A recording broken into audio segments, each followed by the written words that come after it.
હરિઓમ વિદ્યાર્થી મિત્રો, આપણે ગયા વિડિયો લેક્ચરમાં યુનિટ નંબર 1ની એક્ટિવિટી નંબર 1 અને 2 તેમજ 3 વિશે અભ્યાસ કર્યો હતો. બરાબર, આપણે છેલ્લે એક્ટિવિટી નંબર 3માં આપેલા ડાયલોગ્સ કયા કયા સ્થળોએ જોવા મળે છે એના વિશે અભ્યાસ કર્યો હતો. હવે આપણે આગળ જોઈએ. એક્ટિવિટી નંબર 3 બી, એમાં આપ્યું છે સ્ટડી ધ મેપ. પરંતુ આ મેપ આપણે સ્ટડી કરતાં પહેલાં અમુક વર્ડ નવા આવે છે જેના વિશે આપણે અભ્યાસ કરવાનો રહેશે. અત્યારે આપણે આ મેપ જોતા પહેલાં કયા કયા મુખ્ય શબ્દો છે આપણે એ પ્રેપોઝિશન્સ વિશે અભ્યાસ કરશું. તો સૌપ્રથમ આપણે આ મેપ સ્ટડી કરીએ એ પહેલાં થોડા શબ્દો જોઈ લઈએ. Preposition of place and direction એટલે કે સ્થળ અને દિશા સૂચવતા શબ્દો. તો એમાં પહેલું આવે છે નિયર. આપણે જોઈએ પહેલો શબ્દ નિયર એટલે થશે પાસે. જ્યારે કોઈ વસ્તુ કે વ્યક્તિ અન્ય વસ્તુ કે વ્યક્તિની બાજુમાં છે તે દર્શાવવા માટે નિયરનો ઉપયોગ થાય છે.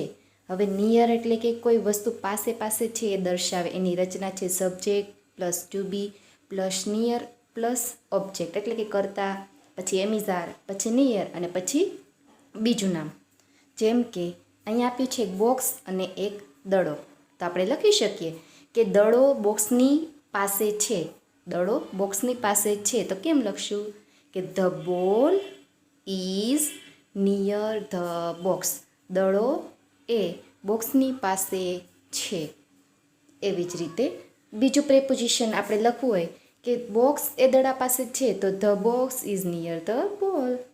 હવે છે નેક્સ્ટ ટુ એટલે કે તરત પછી.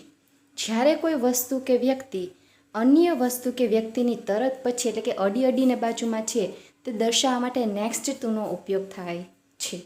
એની રચના પણ same subject plus to be plus next to plus object. ઉદાહરણ આપીએ અહીંયા તરત પછી બાજુમાં જે છે એનું. તો બે બોક્સ છે, બોક્સ એ અને બી. તો બંને બાજુમાં છે આપણે દર્શાવવું હોય કે તો એને આપણે કેવી રીતે દર્શાવશું? તો અહીંયા લખીએ કે બોક્સ બી એ બોક્સ એ ની તરત બાજુમાં છે તો the box B is next to the box A. અને જો એનાથી ઊંધું કરીએ તો the box A is next to the box B. હવે આગળ ત્રીજું પ્રેપોઝિશન છે ઇન ફ્રન્ટ ઓફ એટલે કે ની સામે. જ્યારે કોઈ વસ્તુ કે વ્યક્તિ અન્ય વસ્તુ કે વ્યક્તિની સામે છે તે દર્શાવવા માટે ઇન ફ્રન્ટ ઓફનો ઉપયોગ થાય છે. એની રચના પણ સેમ એ જ subject plus to be plus in front of plus object. હવે એનું ઉદાહરણ આપણે જોઈએ કે પાસે એની સામે માટે તો એક ઘર છે એની સામે કાર ઊભી છે. આપણે કહી શકીએ કે ઘરની સામે કાર છે તો આપણે લખવાનું કે the car is in front of the house. Car એ ઘરની સામે છે. આપણે ઘરને નહીં લખી શકીએ કારણ કે ઘર એ કારની સામે નથી, કાર ઘરની સામે છે એટલે લખશું the car is in front of the house. એવી જ રીતે નેક્સ્ટ પ્રેપોઝિશન આપણે જોઈએ તો નેક્સ્ટ પ્રેપોઝિશન છે આગળ ઓપોઝિટ એટલે કે ની વિરુદ્ધ સામસામેની દિશામાં કોઈ વસ્તુ હોય તો એના માટે લખવાનું છે.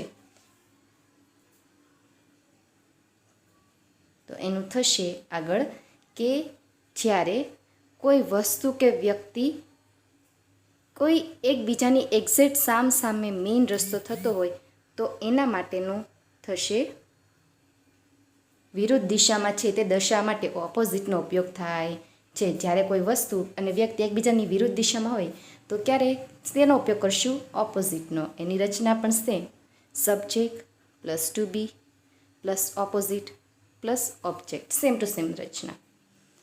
તો એનું ઉદાહરણ આપણે આમાં આપ્યું છે બે અહીંયા હાઉસ છે, એક હાઉસ અને એક હટ ઝૂંપડી.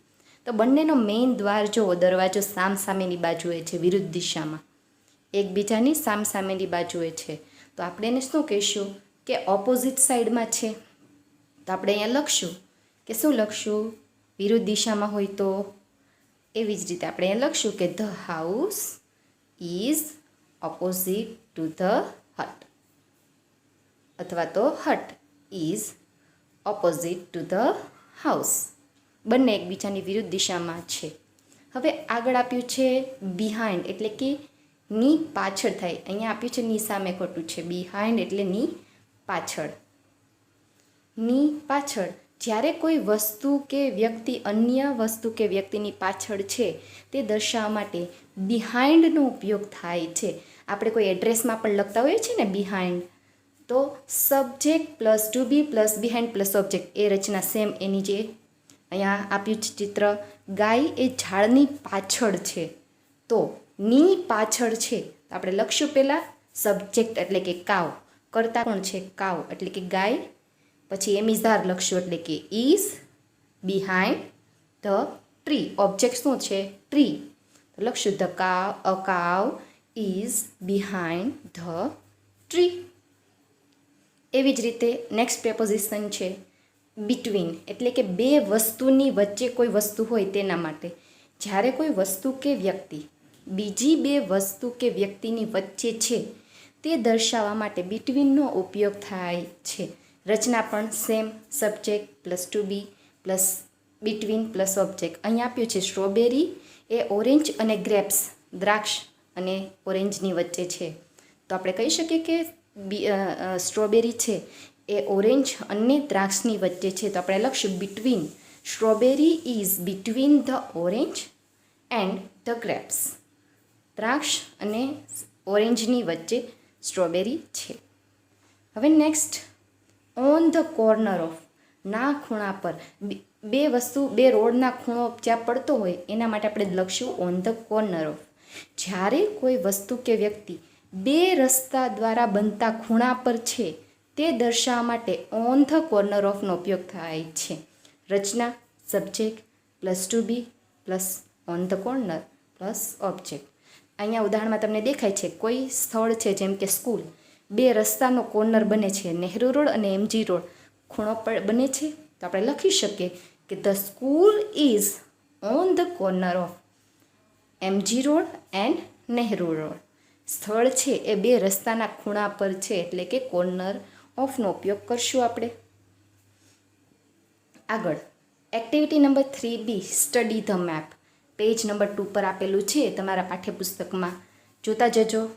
હવે એમાં આપ્યું છે અલગ અલગ આપણે મેપ આપ્યો છે એને સ્ટડી કરવાનો છે કે ક્યાં કયું સ્થળ છે. પેલું છે the school is near the theatre. School એ થિયેટરની પાસે છે. જો અહીંયા આપણે ટીક કરતા જઈએ છીએ, જોતા જજો. સ્કૂલ એ થિયેટરની પાસે છે. બીજું the school is on the corner of Koyal road and SG road. School છે એ કોયલ રોડ અને એસજી રોડના કોર્નર પર છે, દેખાય છે અહીંયા જો ટીક કરેલું છે. ત્રીજું the police station is next to the bank. Police station છે એ બેંકની એકદમ પાસે તરત અડીને જ છે એટલે આપણે લખશું નેક્સ્ટ ટુ. નિયર નહીં લખીએ, અહીંયા અડી અડીને છે એટલે આપણે લખશું next to. The police station is between the bank and museum. હવે પોલીસ સ્ટેશન છે બેંક અને મ્યુઝિયમ બંનેની વચ્ચે છે. જો અહીંયા કરેલું છે ટીક દેખાય છે, એમાં આપણે પોલીસ સ્ટેશન, મ્યુઝિયમ અને બેંકની એક્ઝેક્ટ વચ્ચે આવે છે એટલે લખશું between. The cinema hall is opposite the museum. હવે સિનેમા હોલ છે એ મ્યુઝિયમની એક્ઝેક્ટ વિરુદ્ધ દિશામાં છે, તો આપણે લખશું ઓપોઝિટ ટુ ધ મ્યુઝિયમ. વિરુદ્ધ દિશામાં હોય એટલે આપણે લખશું ઓપોઝિટ. એના માટે ઇન ફ્રન્ટ ઓફ નહીં લખીએ, સામસામે નથી, એમના દરવાજા વિરુદ્ધ દિશામાં થશે એટલે લખશું ઓપોઝિટ. આવી જ રીતે તમારે અલગ અલગ સ્થળ સાથે અલગ અલગ વાક્ય બનાવવાના છે. તમારી રીતે કોઈ પણ હવે પ્રેપોઝિશનનો ઉપયોગ કરી તારી રીતે તમે આ નેક્સ્ટ ટુ, નિયર, ઓપોઝિટ વગેરે પ્રેપોઝિશનનો ઉપયોગથી વાક્ય બનાવી શકીએ. હવે એવી જ રીતે હવે આગળ આપણે જોઈશું એક્ટિવિટી નંબર 3B પછી એક્ટિવિટી નંબર 3C તરફ આગળ વધીએ. 3Bમાં આપણે આપ્યું છે પેજ નંબર 3માં read the sentence and say whether they are true or false. વાક્ય ખરા છે કે ખોટા આપણે મેપ જોઈ અને સાચું કે ખોટું કરવાનું છે, ટ્રુ છે કે ફોલ્સ એ આપણે લખશું. તો પહેલું વાક્ય આપણે અહીંયા જોઈએ કે પહેલું વાક્ય, the cafe is on the corner of Nehru road and Gandhi road. Cafe છે, અહીંયા તમને અહીંયા દેખાય છે કાફે, એ નહેરુ રોડ અને ગાંધી રોડના કોર્નર પર છે, તો છે આપણે લખશું true. Second, the police station is between the bank and the museum. Police station A bank અને મ્યુઝિયમની વચ્ચે છે. જો ઓરેન્જ કલરનો એ સર્કલ દેખાય છે રેક્ટેંગલ, તો એમાં પોલીસ સ્ટેશન મ્યુઝિયમ અને બેંકની વચ્ચે છે, તો લખશું ટ્રુ. ત્રીજું, the theatre is on the corner of SG road and Koyal road.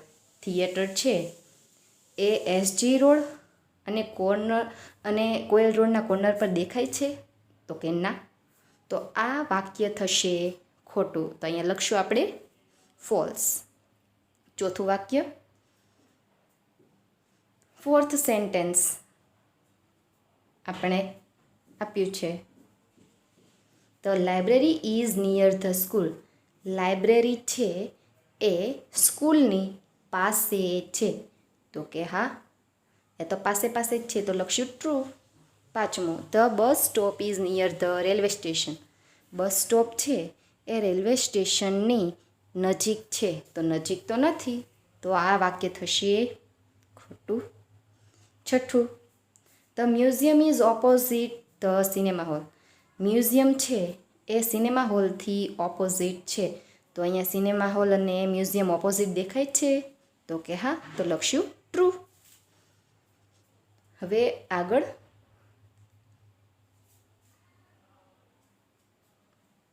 Fill in the blank using the word in the box. હવે બોક્સમાં તમને કૌંસમાં આપ્યા છે આ વાક્ય, આ શબ્દ, એનો ઉપયોગ કરી આપણે ખાલી જગ્યા પૂરશું. કયા કયા છે, તો કે between, next to, near, on the corner of, in front of, behind અને ઓપોઝિટ. આ 7 જે આપણે પ્રેપોઝિશન જોયા હતા, એ 7 પ્રેપોઝિશન આપણે ખાલી જગ્યામાં ઉપયોગ કરશું. પહેલી ખાલી જગ્યા છે, ધ સુપર માર્કેટ ઇઝ ખાલી જગ્યા the bus stop. Super market છે એ બસ સ્ટોપની પાછળ છે, તો આપણે લખશું પાછળ એટલે behind the bus stop. Second, the car parking is ખાલી જગ્યા ધ એરપોર્ટ. કાર પાર્કિંગ છે એરપોર્ટની સામે છે, એટલે લખશું ઇન ફ્રન્ટ ઓફ. ત્રીજું, ધ બેંક ઇઝ ખાલી જગ્યા ધ સ્કૂલ. બેંક એ સ્કૂલની સામે દેખાય છે, તો આપણે અહીંયા લખશું ઓપોઝિટ, વિરુદ્ધ દિશામાં છે. The school is blank the library. School અને લાઇબ્રેરી તો એ તો પાસે છે, તો આપણે લખશું near. The post office is blank Nehru road and Gandhi road. Post office છે એ નહેરુ રોડ અને ગાંધી રોડના કોર્નર પર છે, તો લખશું ઓન ધ કોર્નર ઓફ. આવી જ રીતે આપણે ખાલી જગ્યાઓ પૂરશું. હવે એક્ટિવિટી નંબર 3D તમને ડાયલોગ્સ આપ્યા છે. Read the dialogue silently and enact. તો અહીં આપ્યું છે રિસેપ્શનિસ્ટ અને ટુરિસ્ટનો વાર્તાલાપ છે, તો એને અલગ અલગ ડાયલોગ્સ આપ્યા છે. આપણે એ વાંચશું, સમજશું, ત્યાર પછી ઉચ્ચારણ કર્યા બાદ આપણે એની સ્ટોરી જોઈશું. પહેલું છે receptionist say, good morning sir. Tourist say, good morning. Is there a museum nearby? Receptionist say, yes, there is. Tourist say, can you tell me the way to the museum, please? Receptionist says, yes, of course. Go along Koyal Road until you come to SG Road. Cross Nehru Road and turn right. Go past and bank and the police station is on your left. You can't miss it. Tourist says, thank you very much. And receptionist say, you're welcome. તો બાળકો આ રીતે આપણે ઉચ્ચારણ કરતા અને dialogues કરતા શીખ્યા. હવે આપણે આ ડાયલોગ્સની મદદથી આપણે ચિત્ર વાર્તા જોઈશું. ડાયલોગ્સમાં કહેવા માગે છે કે એક ટુરિસ્ટ છે, પ્રવાસી, એ રિસેપ્શનિસ્ટ પાસે જાય છે, એટલે કે જે પૂછપરછ કરતા હોય ત્યાં એક રિસેપ્શનિસ્ટ પાસે જાય છે, લેડી પાસે, અને એમને પૂછે છે કે મ્યુઝિયમનો રસ્તો શું છે. તો એ એમને આ પ્રેપોઝિશનનો ઉપયોગ કરી અને એમનો રસ્તો બતાવે છે. તો બાળ મિત્રો, આપણે આ ડાયલોગ પરથી તમને ખૂબ જ મજા આવે એવું એક ચિત્ર વાર્તા જોઈ લઈએ.